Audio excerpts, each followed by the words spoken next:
सोचिए, अगर आपको यकीन हो जाए कि आपको कल एक ऐसे सफ़र पर जाना है जहां से वापसी नहीं, तो आप अपने सफ़र के लिए क्या सामान तैयार करेंगे। एक बहुत बड़ा ताजिर, इंतहाई मालदार और दुनियावी एतबार से कामयाब तरीन इंसान समझा जाता था। उसके पास दौलत के अंबार, आलीशान महल, नौकर चाकर, गाड़ियाँ, इज्जत और शोहरत सब कुछ था, मगर उसकी जिंदगी की खुशी एक अजीब जरिए से वाबस्ता थी। उसने एक नौकर रखा हुआ था जो समझ बूझ में कमजोर था। उस नौकर की सादगी पर वो अमीर शख्स रोजाना हंसता, उससे अजीब व गरीब सवालात पूछता और फिर उसके भोले भाले जवाबात पर कह के लगाता। यही कह के उसकी थकावट का इलाज बन चुके थे। एक दिन उस दौलतमंद के ज़हन में एक ख्याल आया। उसने अपनी अलमारी से एक सफेद छड़ी निकाली और नौकर को देते हुए कहा, ये छड़ी तुम उस शख्स को दोगे जो तुम्हें अपने से ज्यादा बेवकूफ लगे। नौकर ने वो छड़ी अपने पास रख ली। वक्त गुजरता रहा,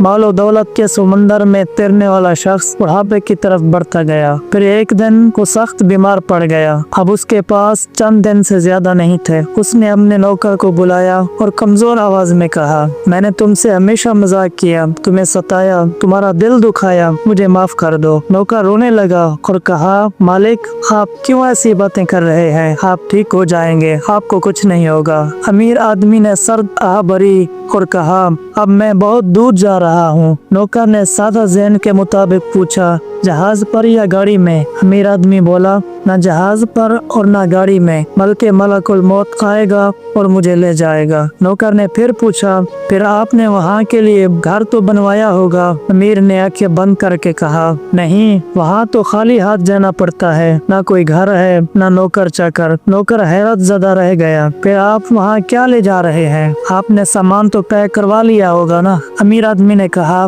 नहीं, वहाँ के लिए मैंने कुछ भी तैयार नहीं किया। फिर आप वहाँ से कब वापसी आएंगे। अमीर आदमी ने आंसू बहाते हुए कहा, वहाँ जो भी जाता है वहाँ से वापस नहीं आता। ये सुनकर नौकर कुछ देर गुमसुम खड़ा रहा, फिर अचानक अपने कमरे की तरफ भागा और हाथ में वही सफेद छड़ी लेकर वापस आया। उसने छड़ी अपने मालिक को देते हुए कहा, मालिक याद है आपने मुझे कहा था कि ये छड़ी उसको देना जो सबसे ज्यादा बेवकूफ हो। आज मुझे इस दुनिया में आपसे ज्यादा बेवकूफ कोई नहीं लगा। अमीर आदमी हैरान रह गया। नौकर के जुमले ने उसके दिल के दरवाजे हिला दिए। नौकर की आवाज में अजीब कैफियत थी कि मालिक, जहाँ कुछ दिन रहना था वहाँ आपने आलीशान महल बनवाया, गाड़ियाँ खरीदी, नौकर रखे, शोहरत कमाई, और जहाँ हमेशा के लिए रहना था वहाँ के लिए आपने कुछ भी जमा न किया। तो आपसे बड़ा बेवकूफ और कौन हो सकता है। ये सुनकर अमीर आदमी जोर जोर से रो पड़ा, मगर अब वक्त खत्म हो चुका था। इस कहानी से हमें ये नसीहत मिलती है कि असल बेवकूफ वो नहीं जो दुनियावी मामलात में कम अकल हो, बल्कि असल बेवकूफ वो है जो अपनी आखिरत को भूल जाए। दुनिया सिर्फ चंद सांसों का खेल है, असल जिंदगी मौत के बाद शुरू होने वाली है। हदीस मुबारका का मफहूम है, हुज़ूर नबी करीम सल्लल्लाहु अलैहि वसल्लम ने फरमाया, मुझे ताज्जुब है उस शख्स पर